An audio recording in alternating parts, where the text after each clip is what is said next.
Okay, on the 2.6 worksheet on the squeeze theorem, guys, question was asked about number 4. So it's this messy limit problem right here. And the reason I made this worksheet a couple years ago is that I got a little annoyed that it seemed like in every squeeze theorem problem they gave you in the book, the answer just kept coming out to be 0 over and over again. So I tried to get creative and come up with some problems like this where I thought the answer wasn't going to be 0, but I guess we'll find out in a minute here. I actually don't recall.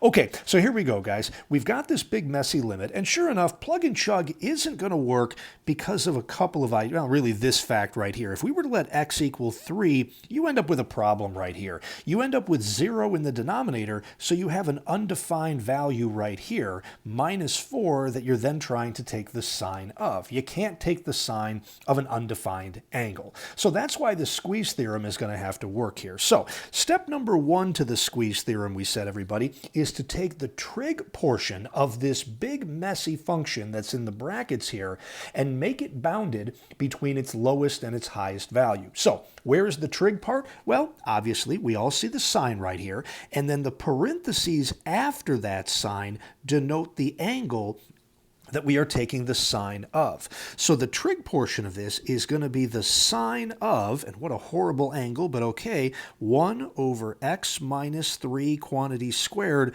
minus 4. All of that is your angle. And the sine of any angle is always going to be bounded between -1, which will be less than or equal to the value of sine of that angle, which also will be less than or equal to +1. So guys, kind of the trick right here, the angle, as horribly ugly as it might be, is really irrelevant here. Whatever the angle is, it doesn't really matter. Sine of an angle is always going to be bounded between -1 and +1. So don't let yourself get scared or intimidated by how nasty that angle is. Okay, so that was step number 1. Step number 2 is sometimes a one-step process, but I think in this case it's 2. We now need to take the middle portion of the statement that we just came up with, this part right here, and we need to make it look like the entire function we're taking the limit of. And in some of these harder problems on the worksheet that I gave you, this is a 2-step operation. Okay, what can we do to the sine of that messy angle to turn it into this? Well, I see 2 things that need to be done. There's multiplication out in front of x minus 3 quantity squared, and there's addition of 2 that comes at the end. And you need to stop and think here, everybody. Order of operations says that we do which of those 2 things first? Multiplication before addition.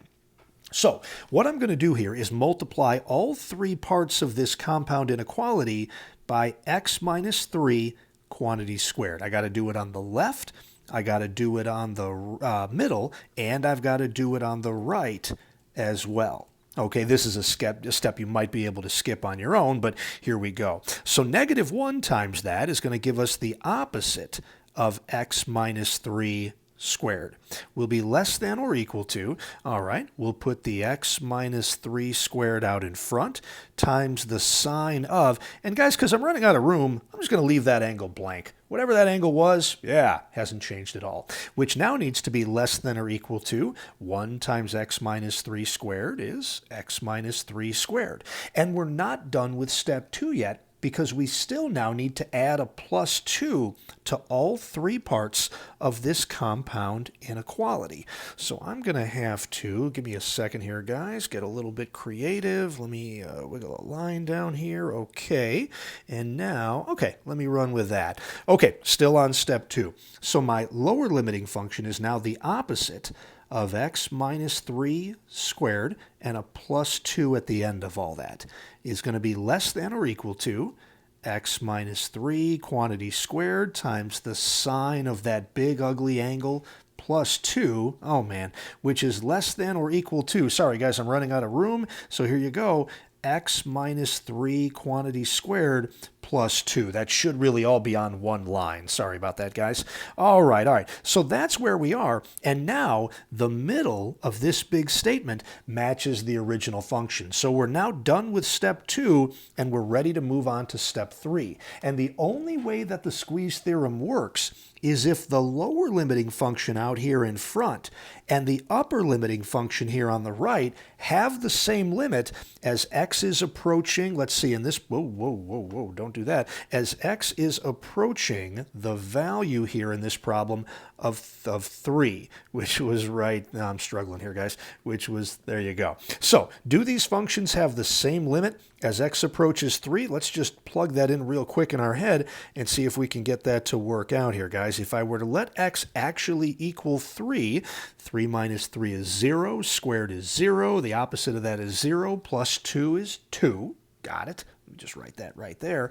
And over here on the right, 3 minus 3 is 0, squared is 0, plus 2 is 2. Yeah, the bottom function and the top function have the same limit as x approaches 3, so the middle function has to have the same limit as well. So here's the way we write this, guys. Since, here we go, the limit as x approaches 3 of our lower limiting function here, the opposite of x minus 3 squared plus 2, since that limit is equal to, and guys, if I had the room, I'd keep going on the same line here, is equal to the limit as x approaches 3 of the upper limiting function here, which is positive x minus 3 squared plus 2. And since both of those limits are equal to 2, then we can now conclude that the limit, this is what we really wanted to know, as x approaches 3 of our big ugly function, which was x minus 3 quantity squared times the sine of 1 over x minus 3 quantity squared. Then there was something weird at the end, wasn't there? Like a plus 4, minus 4. Okay. Actually, I got to go back to the black there. Minus 4. Okay. So right here, minus 4. Close the angle and then add 2 there at the end. Then that limit, I think I can cram this in, would have to match the limits of the other two functions. That would have to be 2 as well. So that really is the way that we would kind of word that answer right there. And if we wanted to take the time to really prove this, we could graph these three functions here together. We would graph this one and this one and this one all on the same graph, and we'd end up then with a graph that kind of shows that the middle function, the one that we care about, gets sandwiched between the others, but they all converge at the ordered pair 3, 2. 3 because that's where we're taking the limit as x is approaching, and 2 because that's the value of the limits of both the upper and the lowermost functions, and therefore it's got to be the limit of the middle function as well. But I'll leave that up to you guys to graph that if you're curious to see what that looks like.